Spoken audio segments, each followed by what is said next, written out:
আজ হলো 2 নভেম্বর, মার বার্থডে। আর এই ভিডিওটা আমি আপলোড করতে অনেকটাই লেট হয়ে যাবে হয়তো। তো ফার্স্ট আমি গেলাম কেক আনার জন্য। তাও কি মাকে না বলে যাওয়াটা আমার জন্য ফার্স্ট টাইম ছিল। কিন্তু ভাবলাম যে না, কেননা মাকে সারপ্রাইজ দিলে হয়তো মা খুশি হতে পারে। তাই সারপ্রাইজের জন্যই আমি বাড়িতে কেক বানাইনি। তো তাই মাকে সারপ্রাইজের জন্য আমি বাড়ি থেকেই কেক এনেছিলাম। আর কেকটা ভীষণ টেস্টি ছিল। এই কেকটা দেখলেই বোঝা যাচ্ছে কতটা টেস্টি। আর ডিজাইনটা কমপ্লিট আমার দেওয়া ছিল। এটা একটা ফটো হয়, তো এটা জাস্ট আমি বলছিলাম যে লাগিয়ে দেওয়ার জন্য। আমি বাড়িতে আসার পর আমার ভয় লাগছিল যে কি বলা হবে আমাকে, বাট যেহেতু বাড়িতে আসার পর মা হয়তো আগে থেকে বুঝতে পেরেছিল, তাই আর কিছু এরকম বলেনি। তো ফার্স্ট এরকম ছিল যে মার জন্য আনা কেক। তারপর মা সারপ্রাইজ হয়ে গিয়েছিল একটু একটু, কারণ আমি আগেই বলছিলাম মা সেজে থাকো। তো মা বুঝতে পারছিল যে আমি কি করব, বুঝিয়ে গিয়েছিল ফার্স্ট। তবুও দেখে অনেকটা খুশি হয়েছিল। তারপর আমরা গেলাম গোপাল মন্দির। আর এই ড্রেসটা মার দেওয়া ছিল। এই ড্রেসটা মা আমাকে আমার বার্থডেতে দিয়েছিল। আর মাও এদিকে রেডি হয়ে যাচ্ছিল, তো আসলো আমার সাথে কথা বলার জন্য। এদিকে পাপ্পার কারে করে বেরিয়ে গেলাম গোপাল মন্দিরের জন্য। এটা ছিল আমাদের হচ্ছে ডবকাতে। আর ঠিক জায়গাটার নাম তো আমি বলতে পারছি না, বাট ভীষণ সুন্দর, একদম দেখার মতো।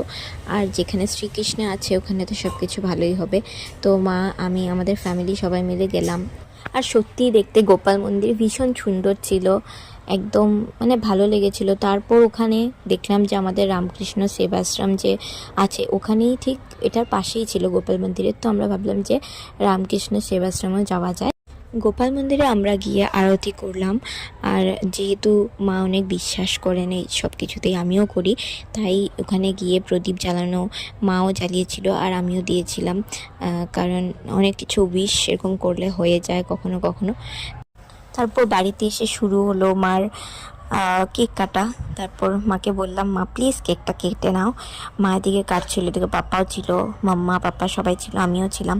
তো কাটছিল আর আমি জাস্ট ভিডিও করছিলাম, কারণ কেকটাকে তারপর ফটো উঠিয়েছিলাম আর ভিডিও করছিলাম।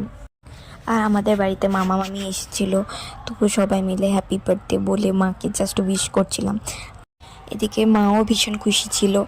আর এটা একদম মার স্পেশাল মোমেন্ট ছিল, তো এটাকে একটু ভালোভাবে করার দায়িত্বটা তো আমাদেরই ছিল। তো তাই ভাবলাম যে ভালো করে করা যাক একটু, কারণ আমার বার্থডের সময় অনেক কিছু মা বানিয়েছিল খাবার, তারপর অনেক কিছু করেছিল, তাই ভাবলাম যে ভালো করা যাক।